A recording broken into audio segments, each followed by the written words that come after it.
something Kyle Shanahan said after the game. He was on a roll saying stuff that was just popping into his head. Someone asked him about Christian McCaffrey, and he said, he might miss the rest of the season, which looks like he's going to miss the rest of the season unless they make the playoffs. But he says, he'll come back next year stronger than ever. And then he stopped himself. He said, well, as strong as ever.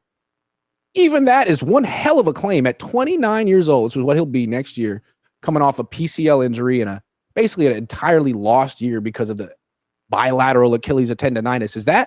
Should that be the expectation? Full off season, Christian McCaffrey will be the guy he was 2 years ago, and let's build our offense with that in mind. That should be the hope, but the expectation, absolutely not. I mean, how old is he going to be? 30? 29. Yeah, I mean, no, that shouldn't be the expectation. Strong as ever, that's doubtful. I mean, I like Christian McCaffrey a lot.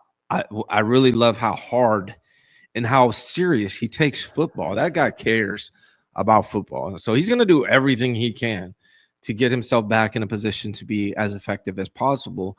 But there's also the reality of football when you're a running back in the NFL, and there's statistics and facts and data that is tracked what happens to running backs when they hit age 28. Now, there's the exception. It's not the rule, but to expect that to be the outcome, that's naive. I think you should have a backup plan for that situation. And I think one of the things we've heard from the Niners this year, people explaining why this season went off the rails immediately, is that Kyle was expecting to have McCaffrey. And McCaffrey's so unique. He's not your ordinary running back. Like Jordan Mason and Grendo are good, but you can't do the same offense that you can do with Christian McCaffrey. And that Kyle was like, okay, well, should I scrap the McCaffrey offense and build something new? Or should I just not overreact and count on him coming back soon? And that's what he went with. And that was the mistake. Well, okay, fine. But who's to say that won't happen again next year? How can you count on Christian McCaffrey to play 17 games next year without getting hurt? If he goes down, you're going to have the same freaking excuse like, oh, we weren't prepared for him to go down. Why weren't you prepared for him? He's 29. He missed all of last year. That can't be plan A. Christian comes back and is the offensive player of the year again and everything's okay. That can't be plan A.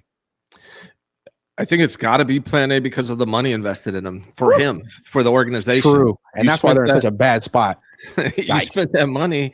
That's got to be plan A. Now, maybe Isaac Rendo's plan B. And I actually went back and watched that running back they just picked up, whatever the kid's name is. Israel? Is that his name? Isaac? I don't know. The new guy.